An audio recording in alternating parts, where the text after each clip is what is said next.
ഒരിക്കലൊരു മെത്രാൻ വിശുദ്ധ വിൻസെന്റ് ഡി പോളിനെ നോക്കിയിട്ട് ഇപ്രകാരം പറയുകയാണ്, ക്രിസ്ത്യാനികളിൽ പൂർണ്ണനായ ക്രിസ്ത്യാനി എന്ന്.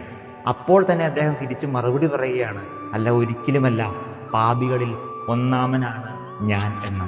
1 മാസവും 2 മാസവും ഒക്കെ ആയിട്ട് കുമ്പസാരിക്കാൻ വന്നിരിക്കുമ്പോൾ എനിക്ക് പറയാൻ പാപങ്ങളൊന്നുമില്ല, അങ്ങനെ പ്രത്യേകിച്ച് പാപങ്ങളൊന്നും ഞാൻ അധികം ചെയ്യുന്നില്ല എന്നൊക്കെ നമ്മൾ പറഞ്ഞു വിടുമ്പോൾ ഈ വിശുദ്ധനായ മനുഷ്യൻ നമ്മുടെ മുമ്പിൽ ഒരു വെല്ലുവിളിയാകുന്നില്ല. പരസ്നേഹ പ്രവൃത്തികളുടെ സ്വർഗീയ മധ്യസ്ഥനായ വിശുദ്ധ വിൻസെന്റ് ഡി പോളിന്റെ തിരുനാൾ നമ്മൾ ഇന്ന് ആഘോഷിക്കുമ്പോൾ ഈ വിശുദ്ധൻ നമ്മോട് പറഞ്ഞു വെക്കുന്ന ഒരു കാര്യമുണ്ട്: എളിമ സമ്പാദിക്കുന്നവർക്ക് എല്ലാ നന്മകളും വന്നു ചേരുമെന്ന്. ഇന്നത്തെ സുവിശേഷം നമ്മോട് പറഞ്ഞു വെക്കുന്ന ഒരു കാര്യമുണ്ട്: ഉള്ളവന് കൂടുതൽ നൽകപ്പെടുമെന്നുള്ളത്.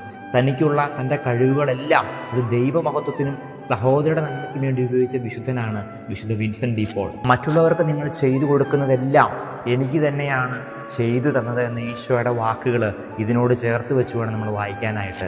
ഈ വിശുദ്ധനെ നമ്മൾ ഇന്ന് ഓർക്കുമ്പോൾ മറ്റുള്ളവരെ പരിഗണിക്കുവാനും മറ്റുള്ളവരെ സഹായിക്കുവാനും ഒക്കെ ആയിട്ടുള്ള ഒരു വലിയ കൃപയ്ക്ക് വേണ്ടിയിട്ട് നമുക്ക് പ്രാർത്ഥിക്കാം. സഹോദരനിൽ ഈശോയെ കണ്ടെത്താനായിട്ട് നമുക്ക് പരിശ്രമിക്കാം. വിശുദ്ധൻ പറഞ്ഞു വയ്ക്കുന്നൊരു വാക്കുകളുണ്ട്: നിങ്ങൾക്ക് ദൈവത്തെ കാണണമെങ്കിൽ നിങ്ങൾ പാവങ്ങളുടെ അടുത്തേക്ക് ഇറങ്ങിച്ചെല്ലുക എന്ന്.